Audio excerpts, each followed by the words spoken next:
या श्वेता का रिमूव हो गया। हाँ जी बेटा, आप बोल रहे थे कि मिक्सअप होगा। बेटा मिक्सअप नहीं होगा, क्योंकि ये जो कैपलरीज है ना आपकी, ये कैपलरीज जनरली हमारी पाए जाएंगे टिश्यूज के पास, जहां पे हमारे टिश्यूज होंगे। बिकॉज टिश्यूज को क्या करना है, देखो ये मेरा एक टिश्यू है, ठीक है, इस टिश्यू के अंदर क्या होगा, एक वेन ये जाएगी जिसमें टिश्यूज क्या करेंगे, ये मेरा टिश्यू है, तो टिश्यू यहां से तो देंगे डीऑक्सीजनेटेड ब्लड दे रहे हैं, और यहां से वापस ऐसे देंगे ऑक्सीजनेटेड। तो डीऑक्सीजनेटेड और ऑक्सीजनेटेड के बीच में ना एक बंच दिखेगा, जैसे दोनों वेन्स जा रही है ना, एक वेन और एक आर्टरी, इनके बीच में एक बंच यहाँ पे बन जाता है टिश्यू के पास, इस पार्ट को हम आर्टरीज बोलते हैं, सॉरी कैपलरीज नॉट आर्टरीज। ये पार्ट हमारा कैपलरी की तरह वर्क करेगा, जहां पे आपकी आर्टरी और वेन दोनों की दोनों अराइज हो रही है जिस जगह से, आया समझ में। तो तीनों अलग अलग होती है, आर्टरी भी, वेन भी और कैपलरीज भी।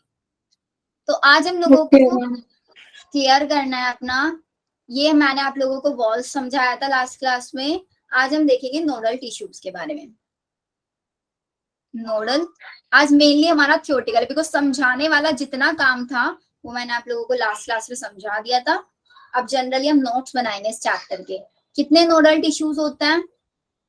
4 4। पहला SN node, AV node, AB node, bundle of His bundle of his, Purkinje fiber, और पुरकिंजी फाइबर। अब इनके काम लिखो, पुरकिंजी फाइबर्स। सबसे पहले तो नॉर्मल सी चीज है, ऐसे नोड को हम क्या बोलते हैं, लेकिन उससे पहले आप लिखोगे कि ऐसे नोड अराइज कहाँ से होता है या पाया कहाँ पे जाता है, तो लिखो लोकेटेड इन लेफ्ट एट्रिया या राइट एट्रिया, किधर साइड प्रेजेंट right होता atria, right है? atria, located in right atrium, और कहाँ पे, जस्ट जहां से सुपीरियर वेना का एंटर हो रही थी, बिल्कुल वहां पे ना, yes ma'am, at the entry of superior vena कवा। लिखो इसी पॉइंट को, क्योंकि अभी तो हम लोगों को याद है, लेकिन एग्जाम टाइम तक तो हम भूल जाएंगे ना ये चीज, इसलिए हम लोगों के पास प्रॉपर नोट्स होने चाहिए। तो पहली चीज हो गई हमारी इसकी लोकेशन। अगर मैं एवी नोड की लोकेशन आप लोगों से पूछूं तो एवी नोड की लोकेशन कहाँ होगी? right atrium, in bottom of left right atrium, corner of right atrium, right atrium के जस्ट लेफ्ट वाले कॉर्नर में प्रेजेंट होती है ये, ठीक है। और अगर बंडल ऑफ इसकी बात करें, अराइजेस फ्रॉम एवी नोड, सही है लाइन, एवी नोड से अराइज yes होता ma'am, है, और फिर डिवाइड कहाँ पे हो जाता है,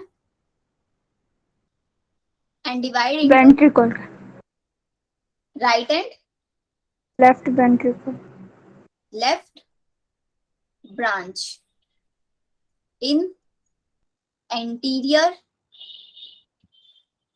half of interventricular septum.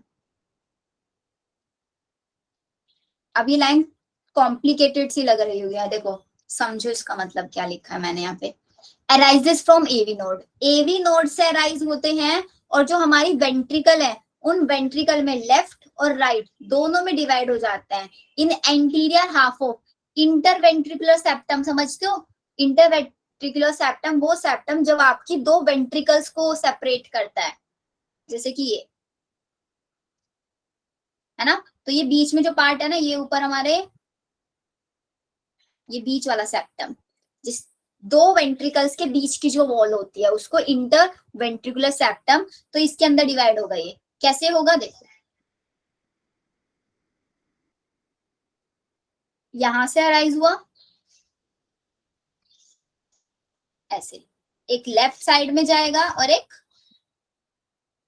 Right, ऐसे ही अराइज हुआ यहां से। आया समझ में bundle of fish? yes diagram ma'am, भी दिखाए थे कल, एनिमेशंस में समझे थे ना हम लोगों ने। अब पुरकिंजी फाइबर क्या है? पुरकिंजी फाइबर्स, जो ये फाइबर्स जनरेट हो रहा है ना, इन्हीं को हम पुरकिंजी फाइबर्स बोल देते हैं। लेकिन मेनली जो पुरकिंजी फाइबर्स होता है ना बच्चों, वो बर्ड्स और मैमल्स में प्रेजेंट होता है सिर्फ।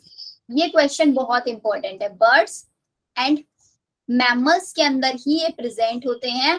और पुरकिंजी फाइबर यही, जो बंडल ऑफ फिश देखो हाफ पार्ट तक है सिर्फ, और हाफ से आगे जो जाएगा पूरा का पूरा वो क्या बन जाएंगे, हाफ तक तो उसको बोलेंगे बंडल ऑफ फिश, हाफ से आगे क्या बोलना शुरू करेंगे हम उसको, पुरकिंजी फाइबर्स। फाइबर। अब क्वेश्चन ये आता है कि ये सब कितना इम्पल्स जनरेट करता है, कितने रेट का इम्पल्स जनरेट करता है। तो अगर मैं आप लोगों को बोलूं, ऐसे नोड का नाम तो है हमारा pacemaker of heart, pacemaker of heart. AV node को पेस सेटर, पेस सेटर, या फिर इसको हम रिजर्व पेसमेकर भी बोल देते हैं। रिजर्व पेसमेकर का मतलब सपोज अगर आपका ऐसे नोड काम नहीं कर रहा है तो टेम्परेरी बेसिस पे उसकी जगह पे एवी नोड काम कर लेगा, इसलिए हम इसको रिजर्व पेसमेकर भी बोल सकते हैं। क्यों बोला रिजर्व पेसमेकर, उसको भी लिखो। When SA node fail to work, जब ये फेल हो जाएगा, AV node take over the function. Question आता है बच्चों यहाँ से, एंड क्वेश्चन भी ना आए तो इतनी बेसिक सी चीजें आप लोगों को पता होनी चाहिए, बिकॉज फाइनल जब MBBS करने जाओगे तो ये बहुत टेम्पररी होती है ना। हाँ जी मैम, ये टेम्पररी तो होगा ना, टेक ओवर करता है, टेम्पररी बेसिस पे काम लेगा, ठीक है। तो इसलिए हम इसको पेस सेटर ऑफ हार्ट भी बोलते हैं, क्योंकि ये सेट करेगा। ऐसे नोड नहीं काम कर रहा है तो उसकी जगह पे ये काम करना शुरू कर देगा। अब इम्पल्स कितनी जनरेट करता है, पहले तो ऐसे नोड का काम सुनो। ऐसे नोड आपका जनरेट करता है, जनरेट, इसको बोलते हैं हम कार्डियक इम्पल्स, कार्डियक इम्पल्स 70 से 80 पर मिनट, 70 से 80 पर मिनट की इम्पल्स ये जनरेट करेगा। और इस इम्पल्स को मतलब ऐसे नोड से अगर आप देखिए इसका, जैसे कि देखो मैं छोटा सा डायग्राम बना के बता रही हूँ यहाँ पे, ये ऊपर ऐसे नोड है, इस ऐसे नोड से ना एक नर्व अटैच्ड होती है, इस ऐसे नोड से एक नर्व अटैच होती है, इस नर्व को बोलता है हम आपका वेगस नर्व। बहुत इंपॉर्टेंट कंसेप्ट है बच्चों, लास्ट ईयर भी इसमें से क्वेश्चन आया। वेगस नर्व होती है जो डायरेक्टली ऐसे नोड से अटैच्ड होती है। अगर इन एनी केस ये वेगस नर्व काम करना बंद कर दे तो क्या होगा बॉडी में, क्वेश्चन यही आता है। अगर रैंडमली जो वेगस नर्व है कट कर दी जाए या फिर ये काम करना बंद कर दे तो क्या फर्क पड़ेगा आपकी बॉडी पे। ये क्या करती है, आपके कार्डियक इम्पल्स को कंट्रोल करने, कार्डियक इम्पल्स ऐसे नोड, क्योंकि देखो ना, अच्छा जैसे कि हमारे घरों में होता है, फ्यूज क्यों लगाया जाता है, अचानक से कोई बहुत ज्यादा लाइट आए तो हमारे जो फ्यूज होता है वो फ्यूज क्या करता है, वो कंट्रोल करता है कि हमारे जितने भी एप्लियंसेस लगे हैं उनके ऊपर सेम करंट ना जाए, जितना हाई करंट आगे से आ रहा है वो करंट हमारे एप्लियंसेस को ना मिले। अगर अचानक से हाई करंट मिलता है तो सब खराब हो जाता है, हमारे जितने भी ट्यूब लाइट्स फैंस होता है नहीं। तो फ्यूज क्या करता है, फ्यूज उस चीज को कंट्रोल करता है, एक बैरियर की तरह रहता है। ऐसे ये वेगस नर्व के बैरियर की तरह होता है, क्योंकि जो ऐसे नोड है ना, ये ऐसे नोड, इसकी पावर ये होती है कि 100 इम्पल्स पर मिनट जनरेट कर सकता है, एक मिनट में 100-120 तक। लेकिन हमारी बॉडी को नॉर्मल फंक्शनिंग करने के लिए 70 से 80 इम्पल्स चाहिए होती है सिर्फ। तो ऐसे नोड के ऊपर एक कंट्रोलर लगा दिया हमने, वेगस नर्व, तो वेगस नर्व कंट्रोल करेगी आपके ऐसे नोड को कि वो 100 ना जाए, 70 से 18 में ही मेंटेन रहे। और अगर आपकी वेगस नर्व को हमने कट कर दिया तो आपकी कार्डियक इम्पल्स बढ़ जाएंगी और 70-80 से 100-120 तक चला जाएगा। बस देखते हो ना कि आप लोग डॉक्टर के जाते हो तो डॉक्टर आपकी सबसे पहले पल्स चेक करता है नहीं करता है, एक साइड तो वो उसमें वॉच में देखते रहता है टाइम, और एक साइड आपकी इसको पल्स को फील करता है यहाँ से, तो पल्स को फील करके वो यही देखते हैं 1 मिनट तक कि कितनी रेट से चल रही है आपकी पल्स, क्योंकि आपकी बॉडी के अंदर कोई भी डिसफंक्शनिंग होता है ना तो वेगस नर्व पे भी इफेक्ट पड़ता है। वेगस नर्व पे इफेक्ट पड़ेगा तो आपका ऐसे नोड से इम्पल्स बढ़ जाएगी। आया समझ में ये? Yes ma'am. Yes ma'am. याद रखना है ऐसे नोड इम्पल्स जनरेट करता है 70 से 80, लेकिन वो 100 तक कर सकता है। अब वो 100 तक ना आ जाए, इस चीज को कंट्रोल करेगा वेगस नर्व। तो अगर हमने क्या किया, इफ वेगस नर्व कट, हमने इसको कर दिया कट, तो आपकी हार्ट बीट बढ़ जाएगी या नहीं बढ़ जाएगी? Increase in heart beat. Clear है? क्लियर है ना? Yes ma'am. अब Yes, एक ma'am. मिनट का समझो, एवी नोड कितना इम्पल्स जनरेट करता है? ये तो 70 से 80 करता है, ये करता है 50 से 60 इम्पल्स पर मिनट। ये आपको याद रखना है, 50 से 60 इम्पल्स पर मिनट ये कंट्रोल करता है। बंडल ऑफ हिस कितना करता है? बंडल ऑफ हिस करता है आपका 30 से 40 पर मिनट, और पुरकिंजी फाइबर 25 पर मिनट। एक सेकेंड 25 पर मिनट करता है, लेकिन अगर हम इसका नॉर्मली 25 पर, हाँ इसका भी वही केस है बच्चों, ये 25 पर मिनट तक कर सकता है, लेकिन अगर क्या करना है कि इम्पल्स को बहुत क्विकली हम लोगों को कराना है तो 25 से 4 मिनट तक भी जा सकता है। 4 मिनट 4 इम्पल्स पर सेकेंड आई गेस। ये इसको आप छोड़ो, अभी 25 ही लिखो, 25 तक लिखो अभी इसको आप लोगों को कंसेप्ट में बाद में बताऊंगी। ऐसे नोड 70 से 80, एवी नोड 50 से 60, बंडल ऑफ हिस 30 से 40 एंड पुरकिंजी फाइबर 25 इम्पल्स पर मिनट। बताओ यहां तक क्लियर है क्या? Yes, ma'am. चलो एक छोटी सी चीज और मैं आप लोगों को बता देती हूँ, यहीं पे बना दो डायग्राम, ज्यादा मैसी तो नहीं होगी ना स्लाइड? नोट डाउन कर रहे हो साथ ही साथ आप लोग? Yes Yes, ma'am ma'am. कर रहे हैं। है ना? चलो नेक्स्ट स्लाइड में बता देती हूँ। ये हमारा ऐसे नोड, ऐसे नोड, और नीचे एवी नोड। ऐसे नोड एवी नोड से कनेक्टेड कैसे रहता है? यहां से इंपल्स जनरेट हुई तो एवी नोड तक कैसे आएगी? इसके बीच में 3 ट्रैक्ट प्रेजेंट होता है, इनका नाम लिखो। इसको बोलते हैं हम आपका एंटीरियर इंटरनोडल ट्रैक्ट, इसको बोलेंगे middle internodal tract, and this one is posterior internodal tract. इन्हीं ट्रैक्ट के थ्रू यहां से इंपल्स जनरेट होगा एंड एवी नोड तक आएगा। फिर एवी नोड आगे ये आपका बंडल ऑफ हिस, ऐसे ये आपका bundle of His, and bundle of His से फिर आगे ओरिजिनेट हो जाएंगे ऐसे Purkinje fibres. So these are the Purkinje fibres. Sorted? Yes, चलो इतना क्लियर है। अब हम देख लेते हैं कि अलग अलग इंडिविजुअल्स, मतलब अलग अलग एज के पैरामीटर्स पे कितनी हम लोगों की हार्ट बीट होती है। तो लिखो, अगर मैं बात करती हूँ बच्चे एक फीटस का, तो फीटस की एक नॉर्मल हार्ट बीट बताना है आपको। एक नियोनेट, नियोनेट समझते हो जो बच्चा अभी अभी बॉर्न हुआ है, अप टू 12 ईयर, कोई 12 ईयर तक का चाइल्ड है, उसकी कितनी होगी? एडल्ट की कितनी होगी और ओल्ड एज में कितनी होगी? बताओ कितनी हो सकती है? फीटस की होती है बच्चों 140 से 150 बीट पर मिनट। नियोनेट की होती है 130 से 140 बीट पर मिनट। अप टू 12 ईयर तक होती है आपकी 100 से 110 बीट पर मिनट। एडल्ट आप लोग हो तो 70 से 80 बीट पर मिनट। मतलब आपका हार्ट 1 मिनट में 70 से 80 टाइम्स तक कर रहा होगा। एंड ओल्ड एज में कितनी हो जाती है ये? 100 बीट पर मिनट। बताओ ये वाली चीज समझ में आया क्या?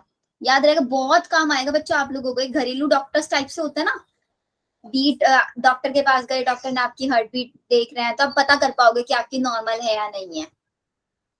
ओल्ड एज में ज्यादा क्यों होती है? हाँ वही तो अब रीजन समझाना ना। देखो फीटस में ज्यादा है, नियोनेट में ज्यादा है। मतलब जैसे जैसे आपकी एज बढ़ रही है, आपकी हार्ट बीट जो है वो कम हो रही है। लेकिन ओल्ड एज में तो सबसे ज्यादा एज आ गई, तो यहाँ पे कम क्यों हो गई? इसके पीछे कंसेप्ट है, वही कंसेप्ट समझाने के लिए मैंने लिखवाया। देखो लिखो अब इसको, जैसे जैसे एज बढ़ती है, एज एज एडवांसेस, कहां से लेके? बर्थ से लेके आपके चाइल्डहुड तक। क्या है यहाँ पे? डिक्रीज इन हार्ट बीट है ना, decrease in Yes, ma'am. Heart beat. क्यों decrease in heart beat actually में? क्योंकि अभी जो मैंने आपको कंसेप्ट समझाया वेगस नर्व वाला, वही रिलेट कराएगा यहाँ पे। ये आपका ऐसे नोड से अटैच होती है वेगस नर्व। तो ये वेगस नर्व पता है क्या करती है? ये वेगस नर्व मैंने बताया आपके ऐसे नोड को कंट्रोल करती है कि वो आपकी इंपल्स कितनी जनरेट करेगा। करता है नहीं करता है कंट्रोल? लेकिन आप लोगों ने Yes, ma'am. ये नहीं पूछा लेकिन कि मैम कंट्रोल कैसे करेगा, वेगस नर्व कंट्रोल कैसे करेगा? तो यहाँ पे कंट्रोल ऐसे करता है, वेगस नर्व अपने अंदर से रिलीज करता है एसिटाइल कोलिन। एसिटाइल कोलिन ये रिलीज करता है। अब सपोज करो एसिटाइल कोलिन ही क्या करता है? यही आपका हाइपर पोलराइज करा देता है किसको? एसए नोड को। एसए नोड को ये हाइपर पोलराइज कराएगा। अब आप मेरे को खुद बताओ, यहाँ पे ओल्ड एज के केस में हार्ट बीट कम हो रही, मतलब हार्ट बीट कम हो रही है, जबकि अकॉर्डिंग टू कंसेप्ट हमारा क्या होना चाहिए था? सॉरी बढ़ रही है ना यहाँ पे, तो एडल्ट के बाद यहाँ पे कम होनी चाहिए थी। हमारे कंसेप्ट के अकॉर्डिंग 60 से 50 के आसपास होनी चाहिए थी, लेकिन ओल्ड एज में बढ़ गई। वो इसलिए क्योंकि जैसे जैसे ओल्ड एज आती है तो जो आपकी नर्व्स है वो वीक होती है, नहीं होती है? Yes, ma'am. होने लग जाती वीक होने लग जाती है ना। तो ओल्ड एज में क्या हो जाता है? लॉस ऑफ वेगल टोन, इसको बोलते हैं वेगल टोन।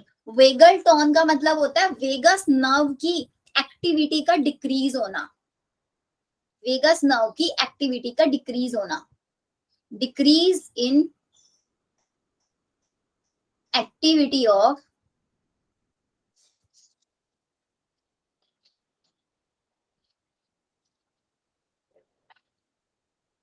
Vagus nerve. अब वेगस नर्व की एक्टिविटी डिक्रीज हो रही है तो मतलब एसिटाइल कोलिन कम बनेगा। अब एसिटाइल कोलिन कम बनेगा तो ऐसे नोड को हाइपरपोलराइज नहीं कर पाएगा, तो इस वजह से हार्ट बीट बढ़ जाएगी। क्यों बढ़ेगी हार्ट बीट? क्योंकि ऐसे नोड जो है वो इंपल्स ज्यादा ट्रांसमिट करेगा। फिर नॉर्मल की कंडीशन में ज्यादा इंपल्स ट्रांसमिट करेगा तो हार्ट बीट बढ़ेगी, जल्दी जल्दी आपका ब्लड पंप होगा, जल्दी जल्दी ब्लड पंप होगा, इतनी बार आपका हार्ट बीट होगा। क्योंकि हमने पढ़ा था जैसे हमारे वॉल्स क्लोज होते हैं तो एक बार बीट होती है, फिर दूसरा सेमिलूनर वाला क्लोज होगा, फिर सेकेंड बीट आएगी। ऐसी होता है ना। तो जब वो बार फटाफट जल्दी जल्दी स्पीड से वो क्लोज हो रहा है तो जल्दी जल्दी आपका हार्ट बीट कर रहा है। आया समझ में? Yes, and ma'am. इसका एक और रीजन ये भी होता है कि आपके जैसे जैसे ओल्ड एज आती है ना, तो ओल्ड एज में जो ब्लड वेसल्स होती है ना, उनकी इलास्टिसिटी कम हो जाती है। ब्लड वेसल्स की इलास्टिसिटी कम हो जाती है, जिसकी वजह से हार्ट के अंदर जो ब्लड की सप्लाई है बहुत फास्ट हो जाती है, और हार्ट बहुत फास्टली बाकी ऑर्गन्स को भी ब्लड सप्लाई करने लग जाता है। देन यहाँ तक ma'am Yes, vagus ma'am. Nerve develop कब होता है? वेगस नर्व सबके अंदर होता है। वेगस नर्व का डायरेक्टली काम है कि एसिटाइल कोलिन सिक्रीट करेगा। अब मैम जितना डेवलप कब होता है? डेवलप चाइल्डहुड फीटस स्टेज में हो जाता है, जब हमारा हार्ट बन रहा होता है, जब हमारी बॉडी में नर्वस सिस्टम बन रहा होता है, तभी बन जाता है तो पूरा। फीटस में तो उस टाइम कंट्रोल नहीं कर पाता क्या, या फीटस के अंदर सबसे ज्यादा एक्टिव है ना वेगस नर्व, सबसे ज्यादा एक्टिव है, तो इसका मतलब सबसे ज्यादा एसिटाइल कोलिन सिक्रीट कर रहा है, और जितना ज्यादा एसिटाइल कोलिन होगा उतना ही एसिटाइल कोलिन हमारे ऐसे नोड को सप्रेस करेगा कि आप धीरे धीरे इंपल्स को जनरेट करो, और जितना धीरे इंपल्स वो जनरेट करेगा उतना ही धीरे हमारा ब्लड फ्लो होगा, उतना ही धीरे ब्लड फ्लो होगा। तो फीटस के अंदर देखो सबसे हाई है हार्ट बीट, की हार्ट बीट बहुत हाई होती है, क्योंकि वेगस नर्व बहुत एक्टिव है, बहुत सारा वो एसिटाइल कोलिन सिक्रीट कर रही है, तो वो बहुत ज्यादा ऐसे नोड को सप्रेस कर रहा है, तो इसलिए ब्लड धीरे धीरे फ्लो हो रहा है। फिर जैसे जैसे आप बड़े होते जा रहे हो तो आपकी जो वेगस नर्व है, वेगस नर्व क्या करती जा रही है, आपका एसिटाइल कोलिन कम सिक्रीट करती जा रही है। फिर ओल्ड एज में आए तो वेगस नर्व फिर से वीक हो गई, अब वेगस नर्व वीक हो गई तो आपका हार्ट बीट फिर इंक्रीज हो गया। वेगस नर्व से डायरेक्टली याद रखो, अगर आपकी वेगस नर्व प्रॉपरली काम कर रही है तो ज्यादा अमाउंट में एसिटाइल कोलिन सिक्रीट करेगी, और एसिटाइल कोलिन का काम क्या है, ऐसे नोड को हाइपरपोलराइज करना। कंफ्यूजन हो रहा है कुछ? एक बार Yes, ma'am. एक बार रिलेट करके देखो। देखो ओल्ड एज में हमने बोला, अच्छा एडल्ट और ओल्ड एज को की वेगस नर्व को एक बार कंपेयर करो, एडल्ट और ओल्ड एज की। एडल्ट में हार्ट बीट कम है, हार्ट बीट कम होने का मतलब क्या है कि ब्लड धीरे फ्लो हो रहा है ना। ब्लड धीरे कब Yes, फ्लो ma'am. होगा, जब आपका ऐसे नोड कम इंपल्स जनरेट करेगा, है ना, जब आपका वो कम इंपल्स जनरेट करेगा। और ऐसे नोड इंपल्स कब कम जनरेट करेगा, वो जब एसिटाइल कोलिन कम होगी। ज्यादा सप्रेस करें। एसिटाइल कोलिन अगर ज्यादा होगा ना तो ऐसे नोड को ज्यादा सप्रेस करेगा, ज्यादा एसिटाइल कोलिन ज्यादा ऐसे नोड को सप्रेशन। तो अगर ऐसे नोड ज्यादा सप्रेस हुआ तो हार्ट बीट तो कम हो जाएगी ना, क्योंकि ब्लड धीरे फ्लो होगा, है ना। सिर्फ ये याद रखो ना, वेगस नर्व ज्यादा एक्टिव है तो आपकी हार्ट बीट क्या होगी, उतनी ही कम होगी। वेगस नर्व ज्यादा एक्टिव तो हार्ट बीट उतनी कम, ये कंसेप्ट याद रखो। जितनी ज्यादा वेगस नर्व एक्टिव उतनी हार्ट बीट कम। तो एडल्ट के अंदर वेगस नर्व सबसे ज्यादा एक्टिव है, ओल्ड एज में वेगस नर्व बहुत कम एक्टिव है। तो फीटस के अंदर इसका अपोजिट हो जाएगा ना फिर, क्योंकि फीटस की हार्ट बीट बहुत ज्यादा है, तो इसका मतलब उनके अंदर वेगस नर्व बहुत कम एक्टिव होनी चाहिए ना फिर। यस मैम, यही पूछ रही थी मैं। हाँ, तो उनके अंदर वेगस नर्व फिर कम एक्टिव होगी, क्योंकि कम एक्टिव है उनके अंदर, कम एक्टिव होगी तो कम एसिटाइलिन होगा, कम एसिटाइलिन होगा तो ऐसे नोड ज्यादा इंपल्स जनरेट करेगा, ज्यादा इंपल्स जनरेट करेगा तो उनका ब्लड जल्दी जल्दी फ्लो करेगा। मैम ये भी तो हो सकता है कि उस टाइम वो प्रॉपरली डेवलप ही ना हुआ हो, जैसे उनके फीटस अंदर स्टेज में। डेवलप ना हुआ हो बेटा, ऐसे तो नहीं हो सकता ना, क्योंकि अगर वेगस नर्व नहीं डेवलप हुआ उनके अंदर तो ऐसे नोड इंपल्स कैसे जनरेट, मतलब ऐसे नोड तो फिर ऐसे हो सकता है कि, क्योंकि ऐसे नोड का अगर हम नॉर्मली देखें ना तो नॉर्मली वो 100 पर मिनट तक कर सकता है, वो नॉर्मली 100 पर मिनट तक करता है। और फीटस के अंदर वेगस नर्व तो होगा, क्योंकि नर्वस सिस्टम तो बन जाता है, नर्वस सिस्टम पूरी तरीके से बन जाता है। बट ऐसा हो सकता है जैसे कि 8 मंथ का बेबी होगा, 9 मंथ का बेबी होगा, उनके अंदर थोड़ा ज्यादा डेवलप होता है ये देखो ना, फीटस से नियोनेट में मतलब उसकी बर्थ होते ही कितना 130 से 140 अराउंड 10 बीट पर मिनट कम हो जा रहा है, तो मतलब धीरे धीरे उसकी वेगस नर्व डेवलप होने लग रही है पूरी तरीके से।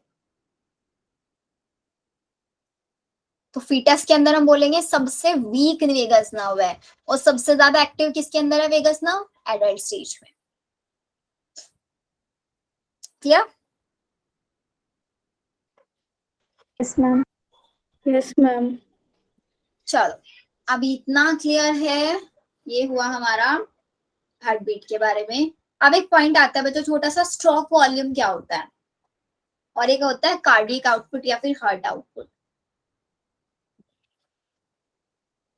स्ट्रोक वॉल्यूम और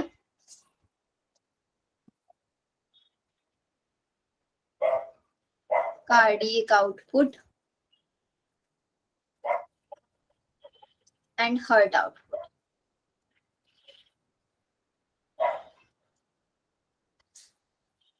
बताओ स्ट्रोक वॉल्यूम क्या होगा? स्ट्रोक देना किसी को मतलब थाइमस की तरह डिजेनरेट होगा क्या? बोल सकते हो बेटा। थाइमस क्या होता है, जैसे जैसे एज बढ़ती है वो बहुत छोटा हो जाता है उसका साइज, लेकिन वेगस नर्व का साइज छोटा नहीं होता, बस एक्टिविटी सप्रेस हो जाती है ओल्ड एज में। सिर्फ ओल्ड एज में सप्रेस हो रही है। बाकी में तो अगर हम एडल्ट में देखें तो एडल्ट के अंदर वेगस नर्व सबसे ज्यादा एक्टिव है।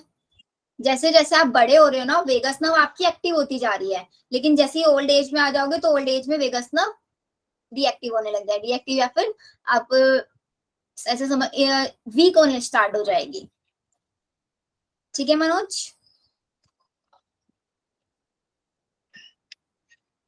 चलो हाँ बच्चे, स्ट्रोक वॉल्यूम देखो, आपकी पूरी बॉडी के अंदर ब्लड को पंप हार्ट का कौन सा पार्ट करता है?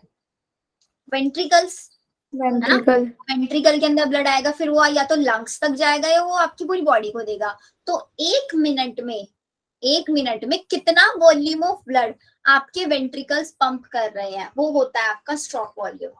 लिखो इसको, is volume of blood pumped by each ventricle per minute। और ये कितना होता है? Approx 70 ml for each ventricle. मतलब एक वेंट्रिकल के लिए 70 ml है ये, तो दो के लिए 140 हो जाएगा। हो जाएगा ना? और कार्डियक आउटपुट, एक second, volume of blood pumped by each पर मिनट नहीं है, पर बीट करो उसको। एक बार बीट होता है, क्योंकि एक मिनट में तो 70 से 80 टाइम बीट होता है ना, तो ये होगा पर बीट। पर मिनट कार्डियक आउटपुट हो जाएगा आपका। स्ट्रोक मतलब एक बार आपका हार्ट बीट हुआ तो उसमें कितना वॉल्यूम बाहर गया, कितना वॉल्यूम उसने पंप किया, 70 ml। और फिर मिनट में कितना हो जाएगा? अब मिनट में आप निकालो, देखो एक मिनट में बताओ कितना होना चाहिए। एक मिनट में आपका हार्ट बीट करता है 72 टाइम्स, और एक बीट में आपका कितना ब्लड पंप हो रहा है? एक बीट में हो रहा है 70 ml। तो 72 into 70, 5040 ml, approx 5 ml। 5 ml blood आपका पंप हो रहा है एक मिनट में बाय वेंट्रिकल। डेफिनेशन लिखना चाहो लिख लो, volume of blood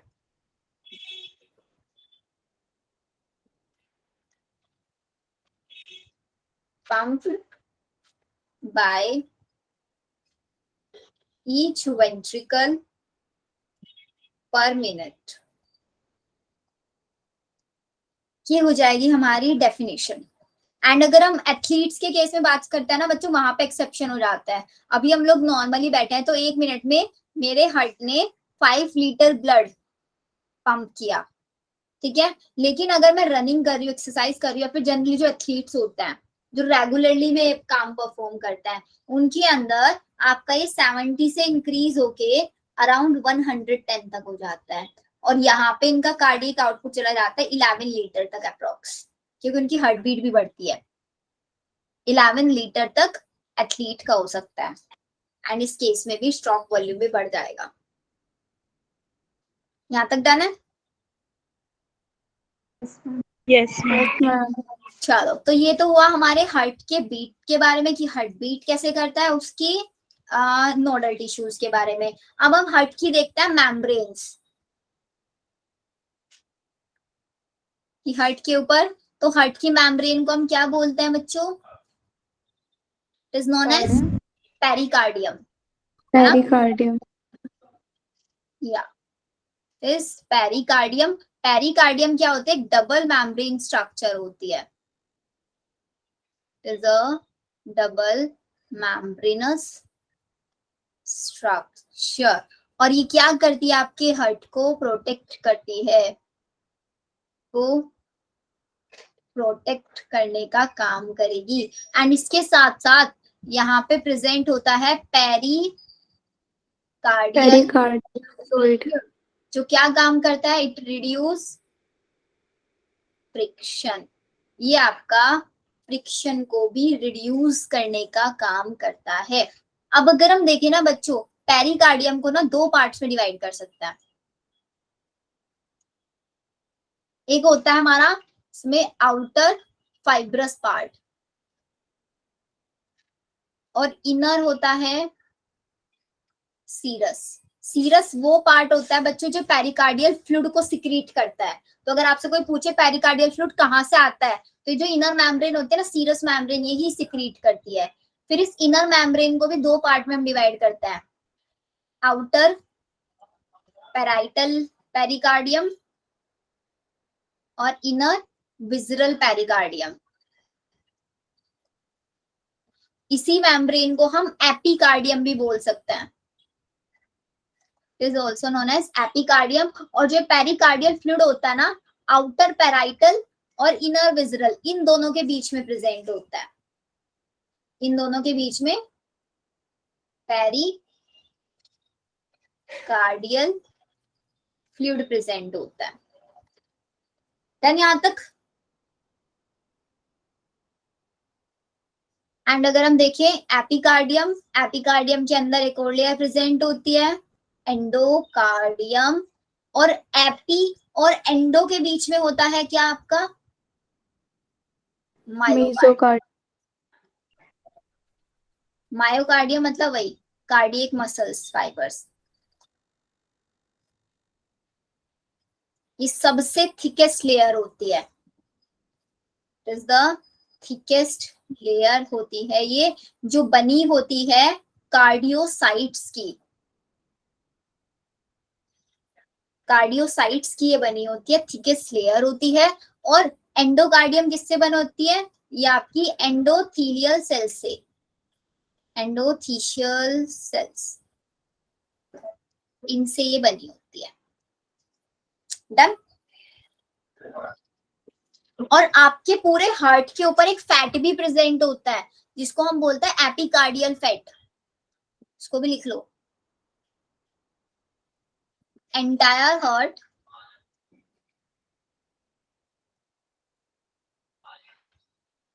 is covered by epicardial fat. Yellowish colour का दिखता है. कभी आप रियल स्ट्रक्चर देखना एक बार हार्ट की, गूगल पे मिल जाएगी, या फिर अभी जस्ट लेक्चर के बाद मैं आप लोगों को दिखा भी दूंगी. पूरे हार्ट के ऊपर येलो येलो कलर का एक फैट होता है, उसको हम बोलते हैं एपिकार्डियल. चिकन में भी होता है. किसमें? और अगर हम वेट की जानवरों बात, में भी होता है. हाँ वेट की बात करें, अगर हार्ट के मैन के अंदर ज्यादा होता है, वुमन में? मैन हार्ट का वेट अराउंड होता है 300 ग्राम, और वुमन में 250 ग्राम. देखो कितना कम इसका वेट है, और फिर भी कितना बड़ा फंक्शन ये परफॉर्म कर रहा है. बहुत छोटी छोटी सी चीजें बच्चों, ये बहुत आ जाता है क्वेश्चन. मतलब कभी कभी होता है ना, बिकॉज आप लोगों को पता है नीट में क्या होता है ना, बॉटनी वाले पार्ट से कभी एनसीईआरटी से बाहर नहीं आता, बट जूलॉजी वाले पार्ट में ऐसा रहता है ना, स्पेशली ह्यूमन फिजियोलॉजी, इसमें कहीं से भी क्वेश्चन आने के चांसेस रहते हैं. हमें नहीं पता ना, अभी जो आपका 23 में जो पेपर बनाएगा, उसके पेपर बनाने वाला जो एग्जामिनर होगा, उसके माइंड में क्या चीज आ जाए. वो हो सकता है जूलॉजी पूरी आउट ऑफ एनसीईआरटी रख दे, और ऐसा भी हो सकता है एनसीईआरटी से ही रख दे पूरा का पूरा. तो हम लोगों को जो एनसीईआरटी ने लिखा हुआ है एग्जैक्टली, उस चीज को थोड़ा डिटेल में जाके पढ़ना पड़ता है, या फिर ऐसे बोलो उस चीज को पूरा अच्छे से समझना पड़ता है. उसके अंदर जो जो कंसेप्ट्स बन रहे हैं वो सब भी हम लोगों को पता होने चाहिए. बिकॉज कोई भी एग्जाम चाहे आउट ऑफ एनसीईआरटी बना ले कहीं से भी, टॉपिक्स तो वो चेंज नहीं कर सकता ना, टॉपिक हर्ट है तो वो हर्ट ही देगा आपको। इसलिए हर्ट के बारे में जितनी बेसिक नॉलेज आप लोगों को होनी चाहिए वो सारी की सारी पता रखना है। अब अगर मैं बोलूं बच्चों, जो पेरिकार्डियम आपकी लेयर है, इसके ऊपर अगर इन्फ्लामेशन हो जाती है तो उसको एक डिसीज होती है, inflammation of pericardium is known as pericarditis. Pericarditis, इसकी आई गेस मैंने स्ट्रक्चर्स भी डाली हुई हैं, लेट मी चेक। ये देखो यहाँ पे, ये आपको स्ट्रक्चर दिख रहा है हर्ट का, ऊपर वाला पार्ट बेस, नीचे वाला पार्ट एपेक्स, यहाँ पे स्ट्रक्चर। तो ये जो आपको ये येलो कलर का दिख रहा है ना, ये है आपका epicardial fat. This is your epicardial fat. और हर्ट प्रेजेंट कहाँ पे होता है? आपकी थोरेसिक कैविटी में, जस्ट सेंटर में। इस रीजन को बोलते हैं हम middle region of thoracic cavity. इसका एक नाम होता है, पता है किसी को? मेडिस्टेनम। मेडिस्टेनम, ये नाम दिया जाता है इसको। तो ये आपको याद रखना है, ठीक है। और बाकी ये देखो आपका यहाँ पे, ये आपका एसए नोड, ये आपका एवी नोड, ये तीन मैंने आपको यहाँ पे बता दिया है। फिर यहाँ से आपका बंडल ऑफिस आया, फिर बंडल ऑफिस आगे जाके पुरकिंची फाइबर्स में डिस्ट्रीब्यूट हो रखा है, क्लियर। फिर ये आपका जितने मैंने फंक्शंस लिखवाए ना, ये सारे के सारे वही लिखे हुए हैं। आप लोगों को ये नोट्स भी मैं शेयर कर दूंगी। हार्ट कहाँ पे प्रेजेंट होता है? मेडिस्टेनम में प्रेजेंट होता है। Heart is form of atria and apex is form by ventricle. Lower portion आपका लेफ्ट साइड में टिल्ट होता है। मैन का वेट 30 ग्राम होता है, फीमेल का 250। हार्ट के पास 2 चैम्बर होता है, 2 एट्रिया एंड 1 वेंट्रिकल्स।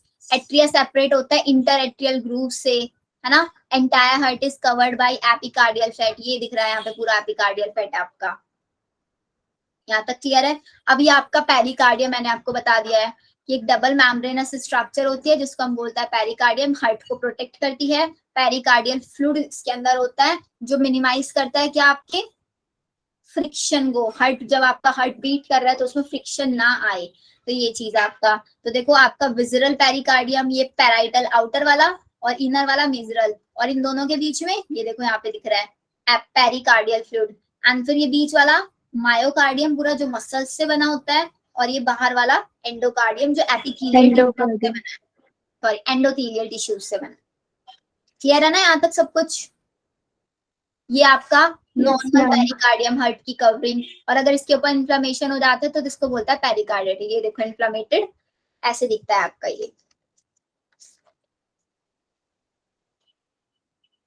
डन? कार्डियोसाइट्स क्या था? हाँ जी, कार्डियोसाइट्स दोबारा बोलो। मैम, मायोकार्डियम आपने बताया था, कार्डियोसाइट्स किसको बोल रहे हो? कार्डियोसाइट्स? आपने लास्ट अच्छा, स्लाइड। हाँ मायोकार्डियम। हाँ, मायोकार्डियम के अंदर आपके कार्डियक मसल्स फाइबर्स होते हैं जो कार्डियोसाइट्स के बने होते हैं। तो ये जो आपके सेल्स है ना, ये इनको कार्डियोसाइट्स कहते हैं। तो देखो ना कहीं कहीं पे ब्लू ब्लू दिख रहा है, तो मसल्स फाइबर्स है, कार्डियक मसल्स फाइबर्स के अंदर कार्डियोसाइट्स होते हैं। और ये सबसे थिकेस्ट लेयर है, देखो दिख भी रही है ना सबसे थिकेस्ट, ये चीज। डन यहाँ तक? चलो अब ये चीज क्लियर है हम लोगों को। अब हम चलते हैं अपना वापस, एक सेकेंड मैं यहाँ पे कुछ स्लाइड्स ऐड कर देती हूँ। आज मेरा प्लान था कि आज आप लोगों का ना चैप्टर फिनिश हो जाए, but no worries, next lecture में फिनिश हो जाएगा। अब आज हम देखते हैं हार्ट की साउंड्स, मतलब हार्ट बीट, क्योंकि हम लोग अभी तक यही पढ़ रहे हैं कि हार्ट बीट कितना है कितना नहीं। तो हम लोगों को पता होनी चाहिए कि हार्ट की साउंड्स कैसे प्रोड्यूस होती है। तो हार्ट की अगर हम नॉर्मली बात करें बच्चों, 4 साउंड्स होती हैं। उन 4 साउंड्स में से सिर्फ 2 ही साउंड्स होते हैं जो हम डिटेक्ट कर पाते हैं। पहली साउंड को हम बोलते हैं HS1। HS मतलब हार्ट साउंड 1। इसका नाम क्या होता है? लब। और ये साउंड कब प्रोड्यूस होती है?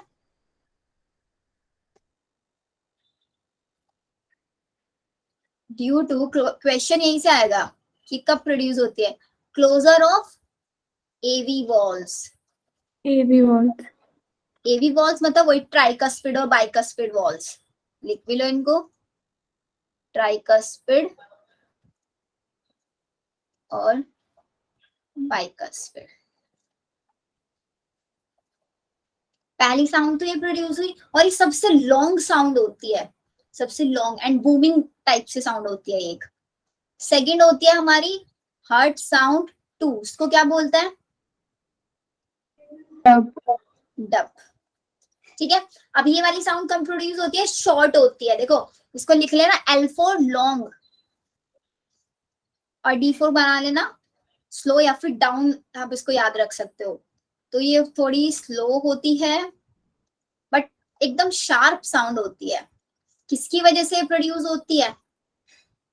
Semilunar horn. Due to closure of semi lunar valves. यहां तक क्लियर है? अब बाकी की दो साउंड्स कब प्रोड्यूस होती हैं? थर्ड, हर्ट साउंड 3, जिनका कोई नाम नहीं है क्योंकि वो डिटेक्ट ही नहीं होती, कैसी प्रोड्यूस होती है? इनको लिख लो पहले दोनों को, ये दोनों है हमारी difficult to detect, difficult to detect. अब ये वाली साउंड कब आती है? जब आपका ब्लड एट्रिया से वेंट्रिकल के अंदर जाता है, हार्ट फ्लो करके एट्रिया से वेंट्रिकल में जाएगा, तभी आपको साउंड सुनाई देगी। Due to rushing of blood, कहां से कहां तक? एट्रिया से ventricle. From atria to ventricles, या। और HS4 फोर्थ साउंड कब आती है? ड्यू टू जब आपका एट्रियास कॉन्ट्रैक्ट करती है, कॉन्ट्रैक्शन ऑफ एट्रिया, ये साउंड तब प्रोड्यूस होती है। बताओ, आज समझ में clear? Yes ma'am. Yes ma'am. अब ये क्लियर है हम लोगों का कि हार्ट बीट हमारा कैसे करता है और हमारी हार्ट बीट कितने मिनट में होती है। लेकिन अब मेन चीज आती है कि हमारी हार्ट बीट को रेगुलेट कौन करता है, या फिर ऐसे बोलो हमको कौन रेगुलेट करता है? आ सकता है ना वो कंसेप्ट? एक सेकेंड,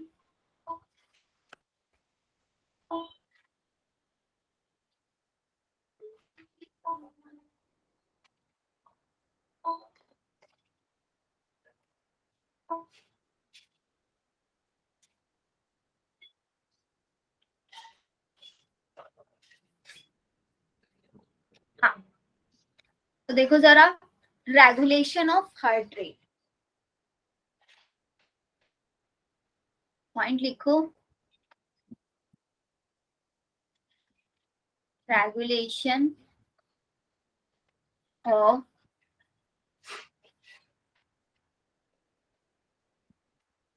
हार्ट रेट।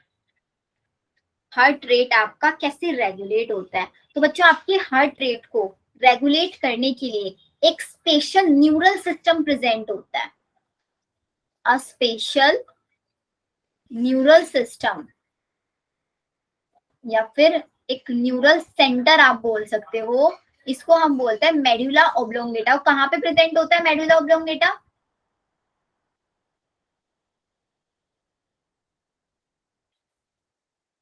और ये क्या करता है? आपके कार्डियक फंक्शंस को, मतलब आपके सारे हार्ट के फंक्शंस को कंट्रोल करता है।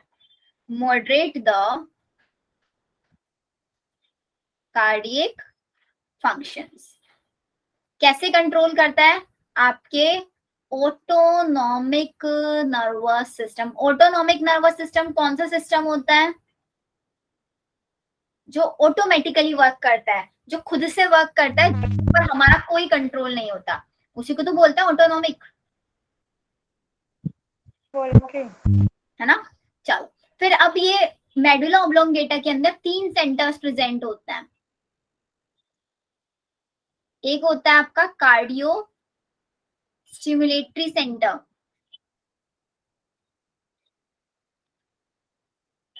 एक होता है आपका cardio inhibitory centre, inhibitory centre.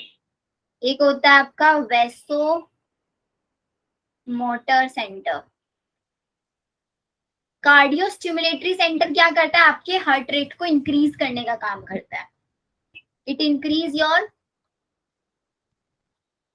Heart rate. Cardio inhibitory क्या करता है, डिक्रीज करता है हार्ट रेट को। और वैसोमोटर सेंटर क्या करता है, ये दो काम कराता है, वैसो डायलेशन और वैसो कॉन्स्ट्रिक्शन। वैसो डायलेशन और वैसो कॉन्स्ट्रिक्शन का मतलब क्या है, आपकी ब्लड वेसल्स के डायमीटर को रेगुलेट करता है कि वो उनका डायमीटर ज्यादा होगा तो वैसो डायलेशन, डायमीटर कम होगा तो vasoconstriction. Regulate diameter of blood. Clear यहां तक?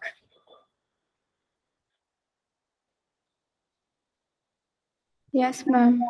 चलो अब इसी के अंदर बच्चों जो ये ऑटोनोमिक नर्वस सिस्टम होता है ना, इसके अंदर दो टाइप की नर्व्स होती हैं।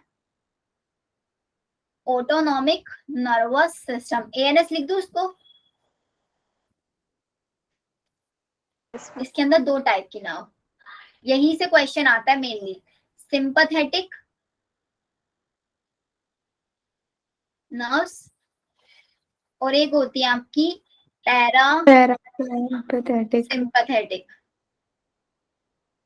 पैरासिम्पैथेटिक नर्व्स को ही हम बोलते हैं आपकी वेगस नर्व। अब समझ जाना है काम क्या कर रही होती है। देखो सिंपल सी लैंग्वेज में बताती हूँ, जो आपकी सिंपैथेटिक नर्व होती है वो कब एक्टिव होती है, gate active at the time of stress. जब आपकी बॉडी स्ट्रेस में होती है तब आपका सिंपैथेटिक नर्व एक्टिव होगा। और जब आप स्ट्रेस में होते हो तो आपका हार्ट बीट बढ़ता है कम होता है, एग्जाम है या टीचर कोई क्वेश्चन पूछ रहा है, हार्ट बीट बढ़ती है ना, तो वही चीज। तो यहाँ पे क्या होता है, रेट ऑफ हार्ट बीट बढ़ जाता है।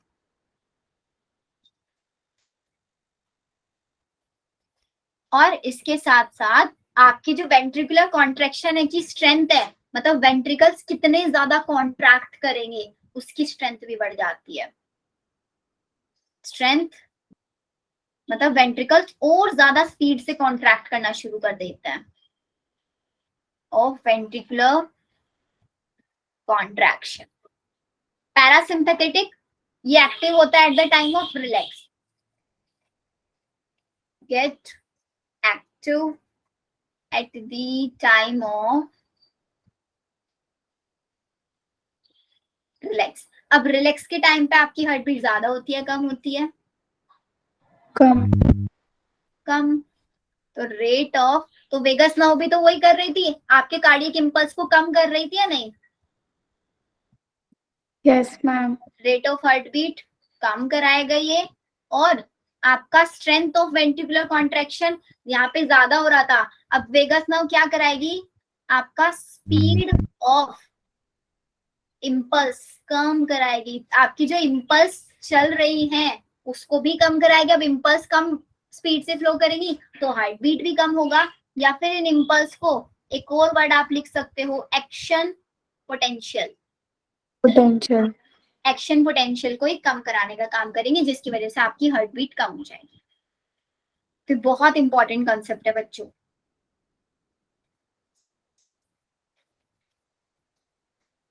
बताओ, आई गेस यहाँ तक सब कुछ क्लियर होगा अब आप लोगों को। Yes ma'am. चलो अब यहाँ तक क्लियर है अब आप लोगों को, तो आगे का टॉपिक हम लोग आई गेस नेक्स्ट क्लास में करते हैं। नेक्स्ट क्लास में इस चैप्टर को फिनिश कर देंगे।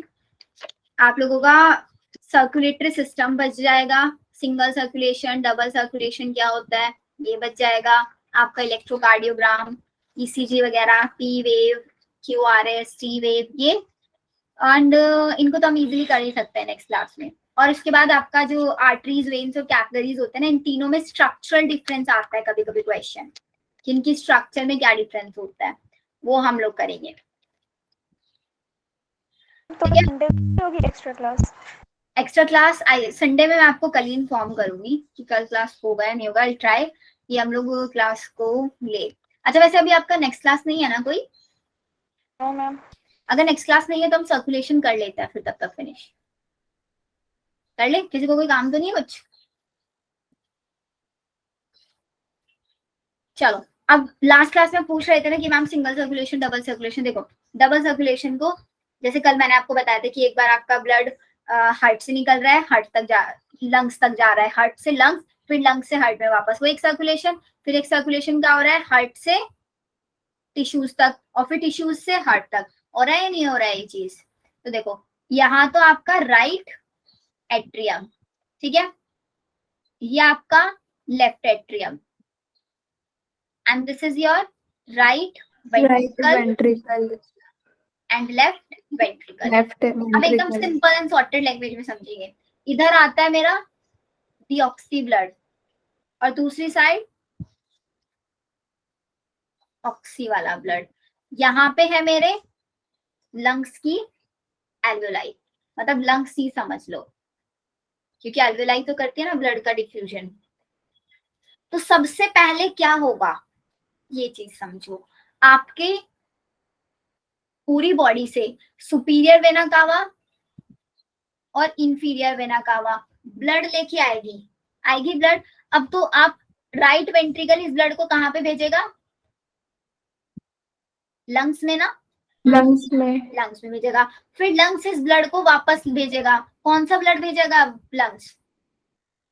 Oxygenated. ऑक्सीजनेटेड। तो लंग्स ने रिटर्न में दे दिया आपको ऑक्सीजनेटेड ब्लड। तो ये ऑक्सीजनेटेड ब्लड आपका लेफ्ट वेंट्रिकल में आएगा, फिर लेफ्ट वेंट्रिकल से कहा जाएगा? Tissues में. टिश्यू में। तो इधर मैं बना देती हूँ एक टिश्यू।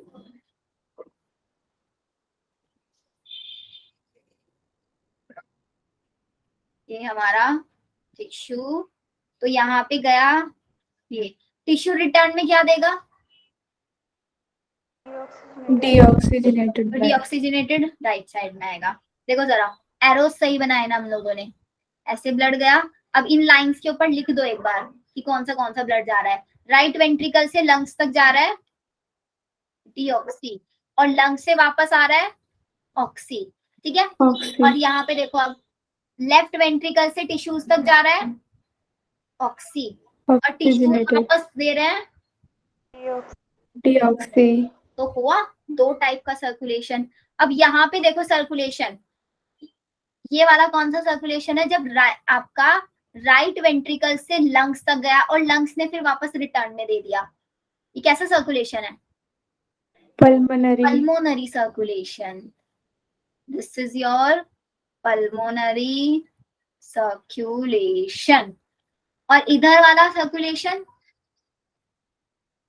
Systemic circulation.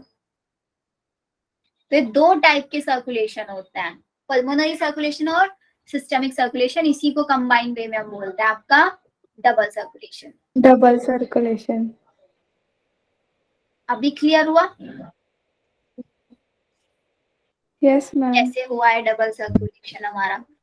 और अगर हम बाकी जैसे कि फिशेस के अंदर देखें, फिशेस के अंदर सिर्फ 2 चैम्बर अर्ट होता है, तो फिशेस के अंदर सिंगल सर्कुलेशन होता है। उनके दोनों चैम्बर्स में सिर्फ और सिर्फ डीऑक्सीजनेटेड ब्लड आता है। पूरी बॉडी के अंदर वो डीऑक्सीजनेटेड ब्लड देते हैं। फिर गिल्स के पास वो डीऑक्सीजनेटेड ब्लड जाएगा, गिल्स ही क्या करेंगे, उसके अंदर से डीऑक्सीजन कार्बन डाइऑक्साइड बाहर निकाल देंगे और उसमें ऑक्सीजन लेके उसको यूज कर देंगे। ऐसे होता है। तो अगर आपसे कोई क्वेश्चन पूछे फिशेस के हार्ट को हम कैसा हार्ट बोलते हैं? वीनस हार्ट उनको बोलते हैं। क्योंकि वीनस हार्ट इसलिए बोलते हैं बिकॉज हमारी बॉडी के अंदर वेन्स में होता है ना डीऑक्सीजनेटेड ब्लड, Yes ma'am. है ना। तो उसके पास क्या है, हमारी फिश के पास दोनों चैम्बर्स में सिर्फ डीऑक्सीजनेटेड ब्लड है, तो इसलिए हम उसके हार्ट को वीनस ब्लड बोल देते हैं, वीनस हार्ट, सॉरी, कि ऐसा हार्ट जिसके अंदर सिर्फ और सिर्फ डीऑक्सीजनेटेड ब्लड फ्लो कर रहा है।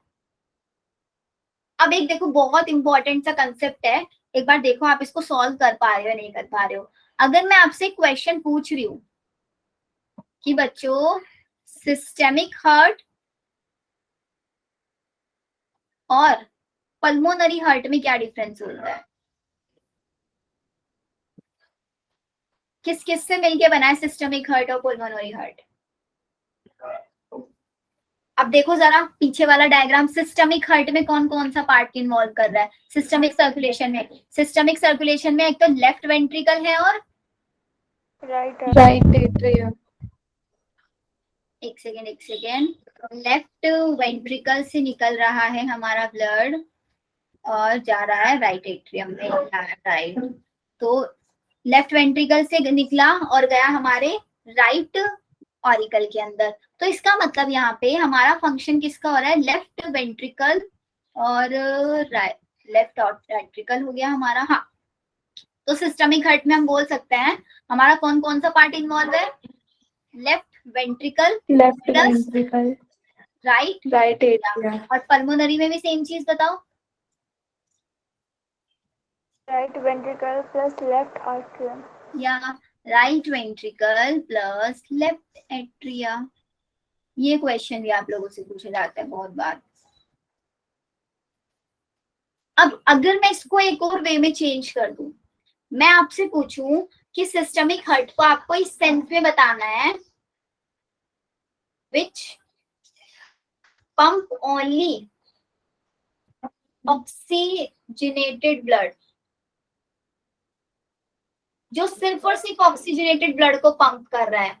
तो उस केस में देखो क्या होगा, ऑक्सीजनेटेड ब्लड लेफ्ट वेंट्रिकल ले रहा है और लेफ्ट ऑरिकल, है ना, और डीऑक्सीजनेटेड हमेशा राइट ऑरिकल और right Right auricle, right ventricle. Right side में डीऑक्सीजनेट। तो आपको बोल सकते हैं कि कंफ्यूज करने के लिए कि हार्ट का कौन सा पार्ट है जिसमें हमेशा ऑक्सीजनेटेड रहता है या फिर जिसमें हमेशा डीऑक्सीजनेटेड आता है। यहाँ पे क्वेश्चन कभी कभी पूछ लिया जाता है आप लोगों से। क्लियर यहाँ तक? Yes, ma'am. चलो अभी इतना क्लियर हुआ हम लोगों को, तो जरा एक बार आर्टरीज, वेन्स और कैपिलरीज में डिफरेंस समझ लेते हैं।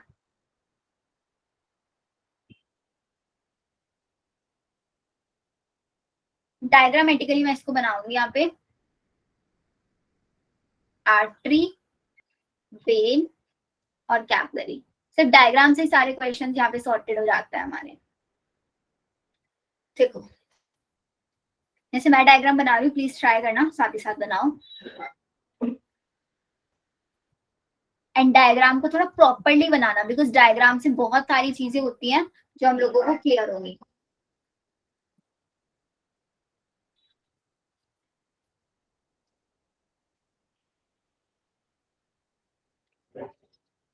देखो साइज में और शेप में डिफरेंस आपको यहाँ पे दिखेगा एक।